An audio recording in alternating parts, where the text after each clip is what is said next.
You're listening to an Airwave Media Podcast.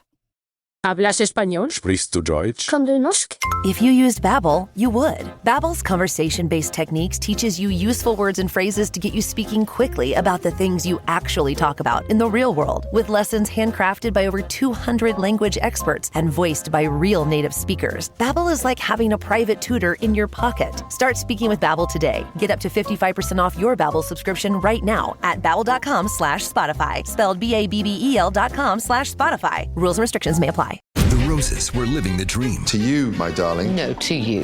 Until it all came crashing down. He got fired. Fired? On August 29th, stop. You stop! And see The Roses. Rated R. In theaters everywhere, August 29th.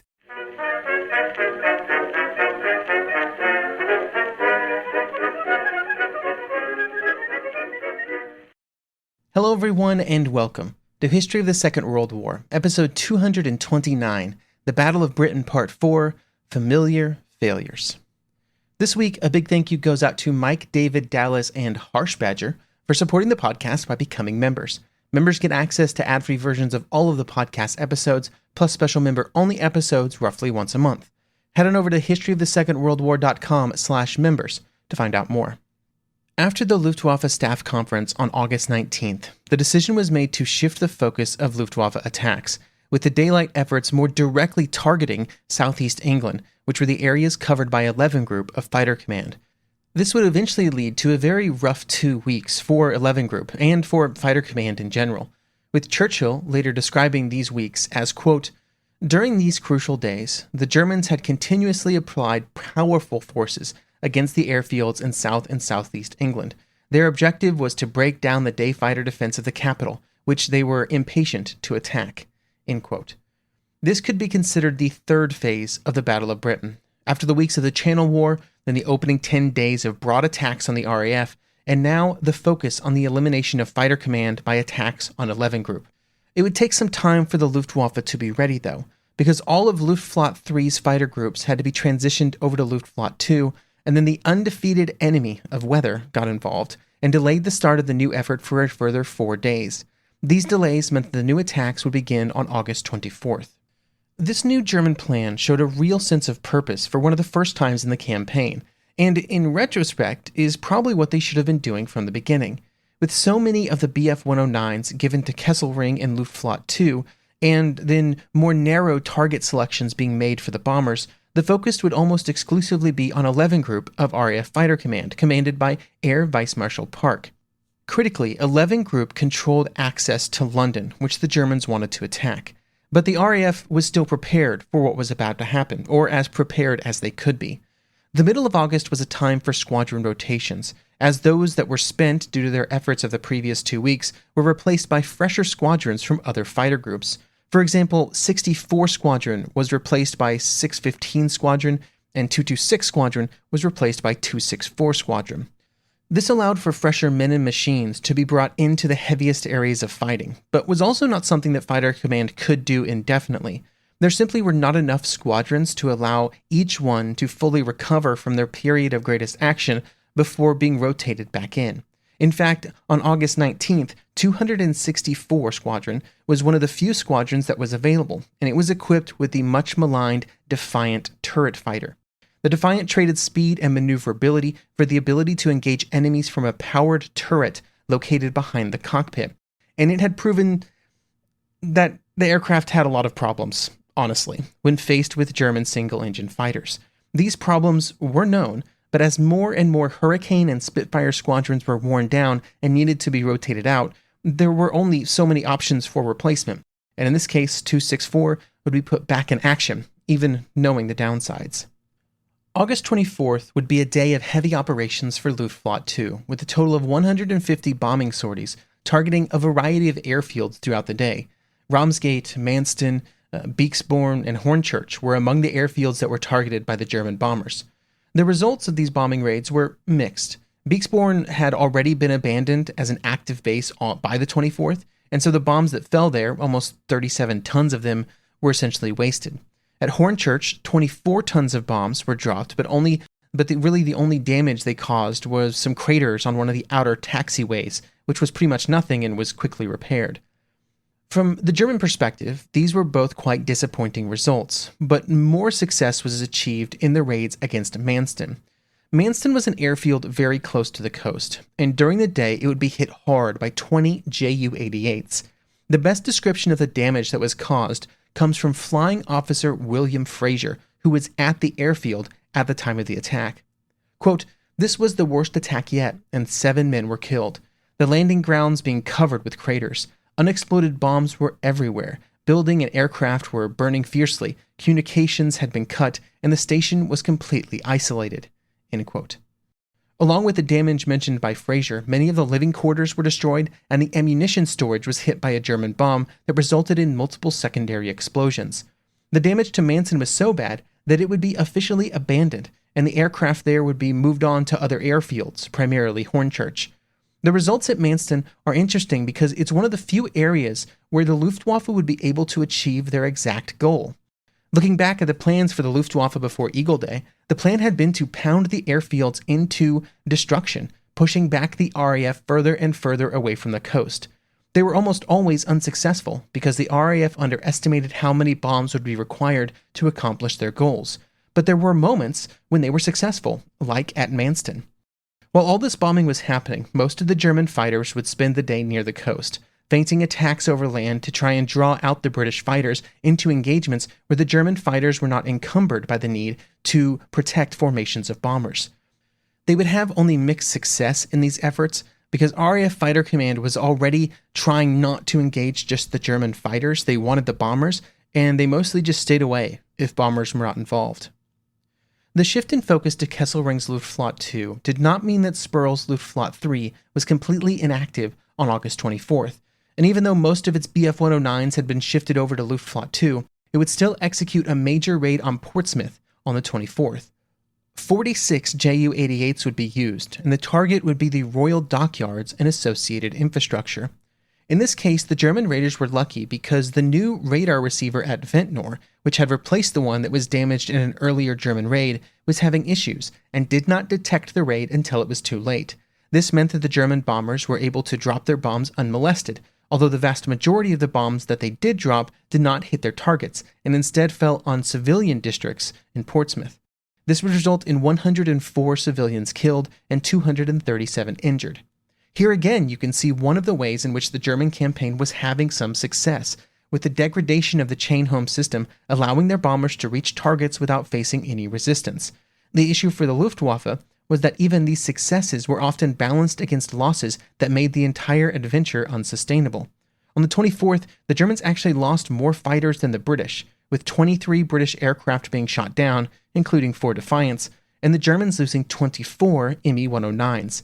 The numbers got worse when considering the 8 to 10, numbers are a little fuzzy here, the 8 to 10 German bombers that were shot down.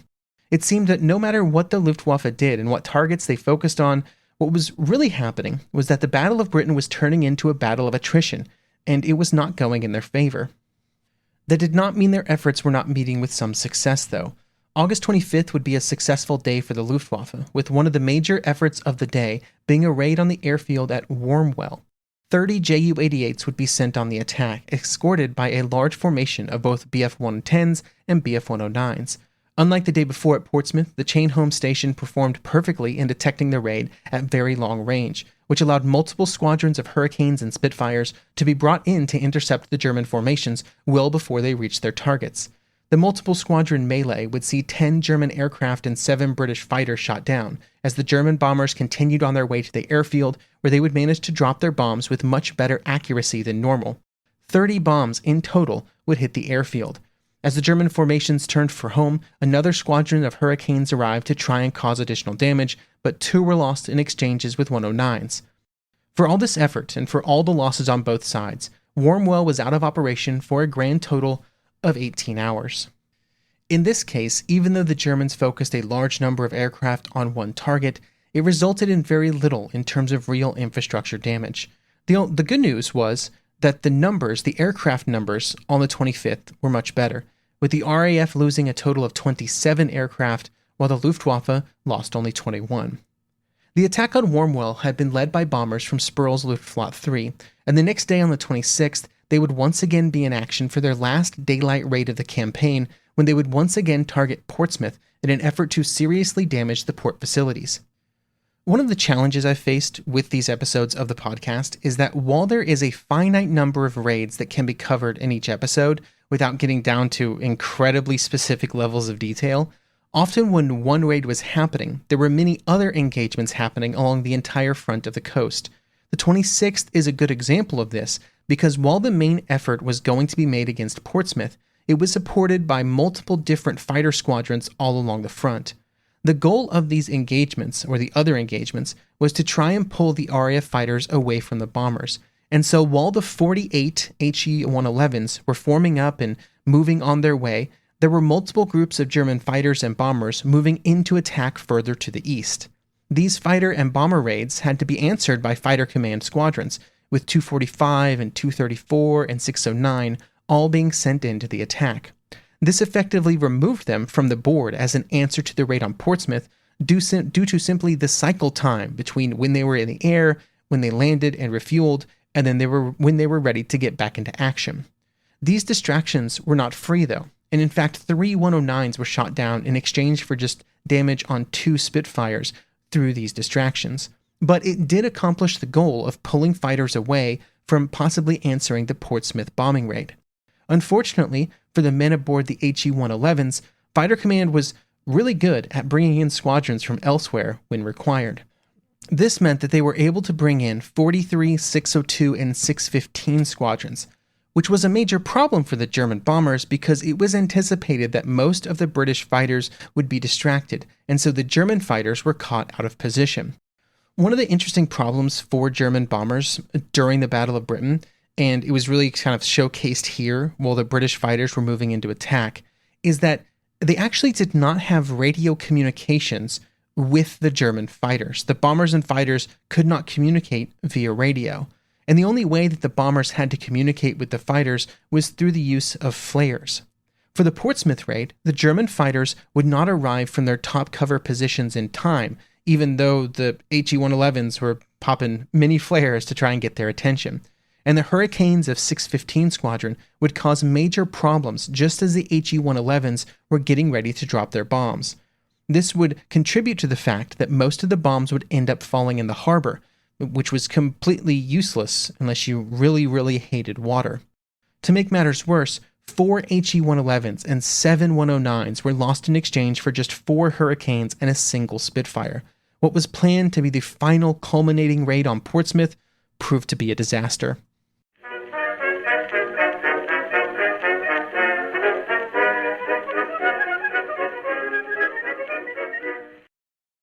The Disney Plus Hulu HBO Max bundle. Plans starting at just $16.99 a month. No one will ever break us apart. Catch Marvel Studios' Thunderbolts: The New Avengers on Disney Plus. You can't escape the past. Alien Earth on Hulu. This ship collected monsters. And Final Destination: Bloodlines on HBO Max. Death is coming for our family. The Disney Plus Hulu HBO Max bundle. Plans starting at $16.99 a month. All these and more streaming soon. Visit Disney Plus Hulu HBO Max bundle.com for details. Choice Hotels get you more for your money so you can maximize any road trip.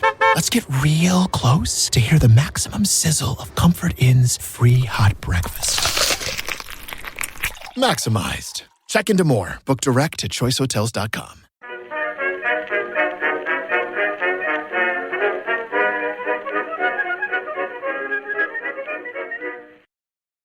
After 3 days of pretty heavy operations, the 27th was another rest day. On the German side, the continued topic of discussion was how the German fighters could best support and protect the German bombers, with bomber leaders demanding that the fighters be brought in closer to the bomber formations, within visual range, just so they felt more secure. The fighter commanders fought against this tooth and nail, mostly because they were finding it very difficult to deal with Spitfires when they were traveling at the speed of the bombers. By entering combat at a lower speed, they were just ceding too much of an advantage to the British fighters, and the only option was to fly higher and faster, so they entered combat with an advantage.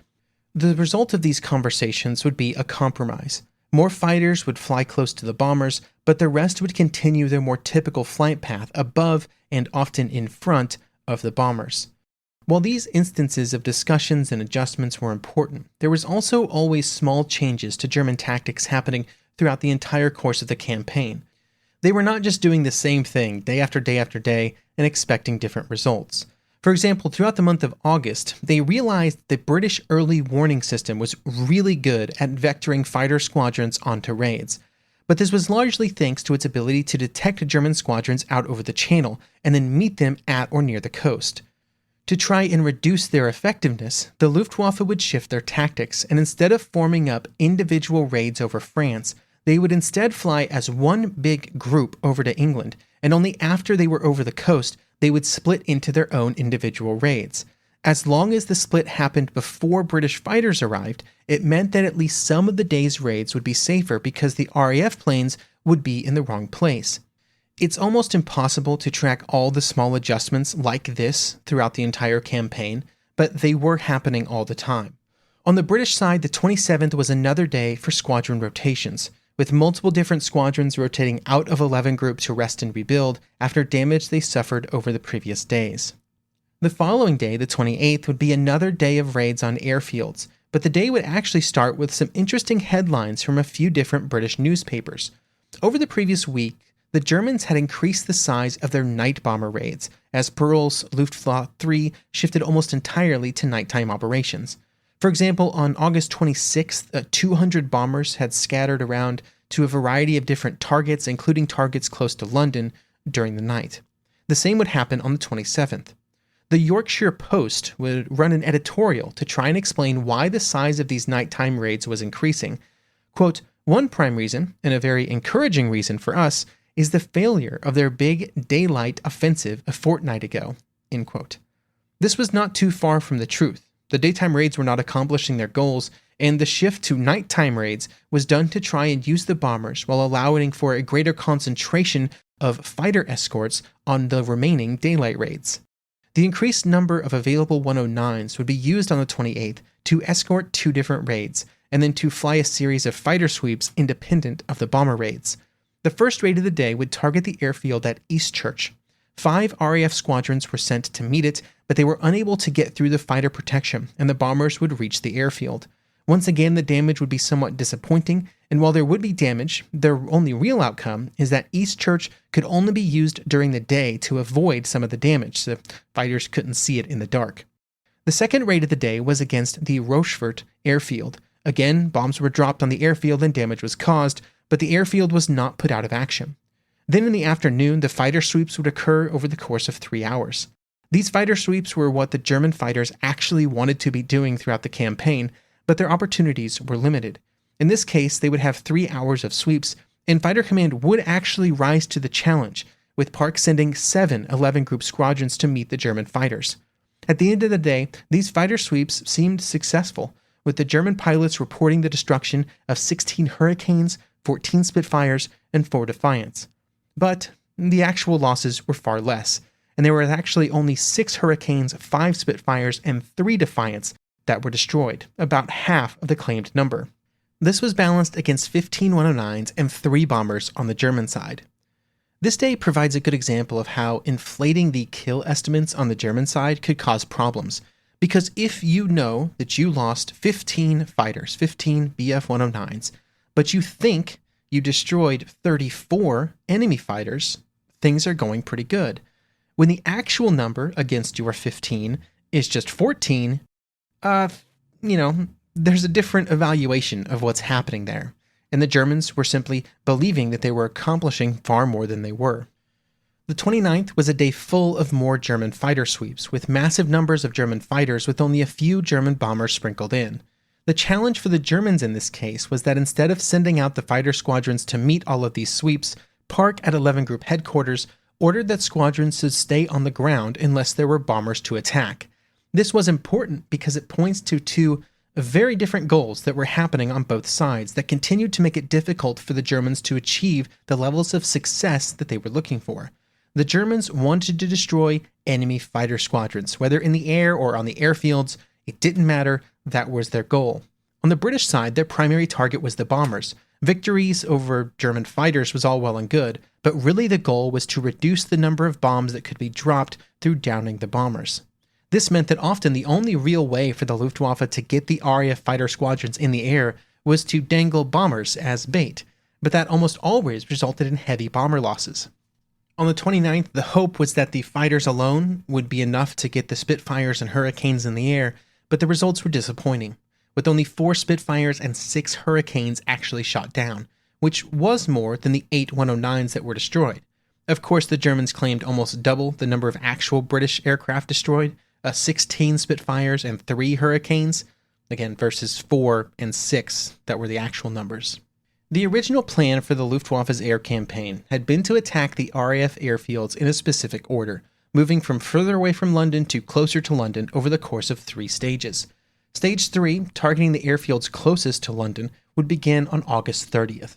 The 4 primary targets were the 4 sector stations around London: Kenley, Biggin Hill, Hornchurch, and North Wales. However, there does not appear to be any evidence that the Germans knew just how important these airfields were, and that they contained the operations rooms for various sectors. It was more that they were just important airfields, which is also why the RAF chose them for their sector stations. The operations rooms were very well protected, but the weakness for both the sector stations and, for that matter, radar stations was always electricity. The number one reason that either went offline during a bombing raid was not because of blast damage to the structures themselves, but instead because of power being cut, which would happen on multiple different occasions throughout August. In another subtle shift to operating procedures, the German bombing would be slightly different for these airfields, and instead of launching one big raid on an airfield, instead the German bombers would be structured as a continuous stream, with smaller raids all spaced between 20 and 30 minutes apart. The goal of this change was to try and overwhelm the British squadrons, not with one big bang, but instead over time. This was not a bad move, and it would spread out the RAF fighter response, but it did not solve the biggest problem with the airfield raids that were actually happening. They were just not causing enough damage. The damages done to the actual landing strips was easily repaired, and there were just so many that the RAF could use scattered around England. Buildings around the airfields were constantly being damaged, but this only moderately impacted operations, especially in the case of barracks buildings, because that really just pushed RAF personnel into nearby villages where billeting could always be found. They were always welcomed. Just because the RAF was not putting airfields out of action, though, did not mean that they were not causing issues for Fighter Command, and August 30th would be a day of major issues and major fighting. The first raid of the day would target Biggin Hill, with multiple large formations of bombers detected by the chain-home radar stations. A total of 9 RAF squadrons would be sent out to meet these various formations, including 85 Squadron, which was led by Peter Townsend. Townsend was at the head of 11 Hurricanes, and while his primary goal was to move his squadron into position to attack, he had an almost more important job, and that was to use his radio.